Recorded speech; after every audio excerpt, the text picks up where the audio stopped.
In this video, I'll be guiding you through 5 key quotes related to the theme of class, and I'll break down what they demonstrate about the characters involved. If you find our video content useful, then like, subscribe and ring the bell to receive notifications for all of our new releases. As Act 1 opens, Mr. Birling is attempting to impress his daughter's new fiancé, Gerald Croft, who is the son of Birling's social superior, Lord Croft. When he says, "You're just the kind of son-in-law I always wanted," he really, really means it. That phrase, "always wanted," is reminiscent of what a child might say when they open a really amazing present on Christmas Day. And for Mr. Birling, this opportunity to boost his social status does feel to him as though Christmas has come early. The next quote also comes from Act 1 after it's been revealed that Mr. Birling is comfortable with his decision to fire Eva Smith.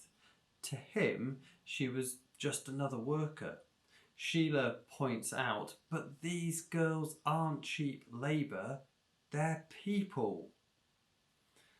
All Mr. Birling is worried about when it comes to his business is making as much money as possible, which requires his workers to make as much product as possible. He doesn't see his staff as people, he sees them as just another machine in his factory that he has to pay for, so he chooses to keep the costs down as much as he can by paying them low salaries.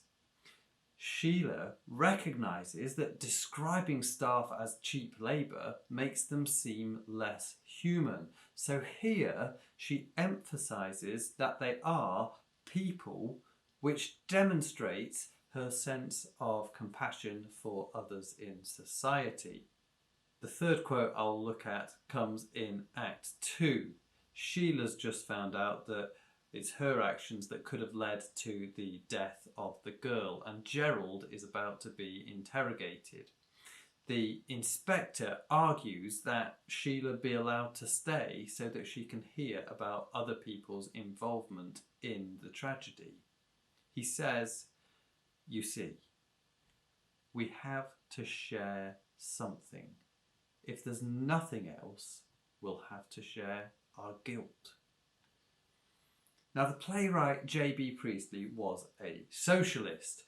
One of the things he hated about capitalism was that it made people selfish. And here, the inspector is representing Priestley's beliefs about the importance of sharing and community. He uses the verb have to suggest that it's impossible not to share in something, be those good things or bad things, as is the case here. Fittingly, here he uses the pronouns we and our instead of you and your to show that Sheila and Gerald are a part of a collective responsibility with him and everybody else. Very soon after this, we hear Mrs. Birling's attitude to social class as she interrupts the investigation. This quote starts with her talking down to Sheila.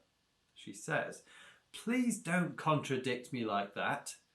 And in any case, I don't suppose for a moment that we can understand why the girl committed suicide. Girls of that class." Please sounds polite, but is actually a way of Mrs. Birling stamping her authority by shutting Sheila up. She finishes her speech with the dismissive exclamation, "girls of that class," which demonstrates that she thinks all working class women are the same and fit into whatever stereotype she has of them. Using girls to describe women that go to work is also obviously hugely patronising.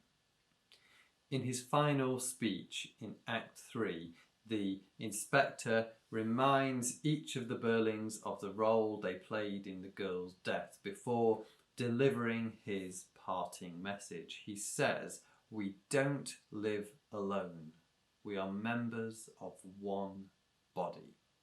Once again, his words represent the voice of J.B. Priestley and his socialist values. So if you're mentioning writer's intent, which is a good idea, then these lines are a clear indicator of the overall message of the playwright. One body is a metaphor for the human race or for community, and its use emphasises the inspector and Priestley's belief in responsibility for others.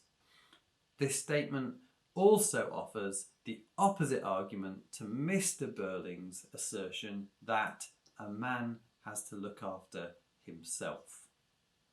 The information in this video is available in written form in our Inspector Course revision guide alongside further information and tasks, and you can find a digital copy of this on the Twinkle website at the link below. You'll also find a whole load more video content on our YouTube channel. Thanks for watching, and bye for now.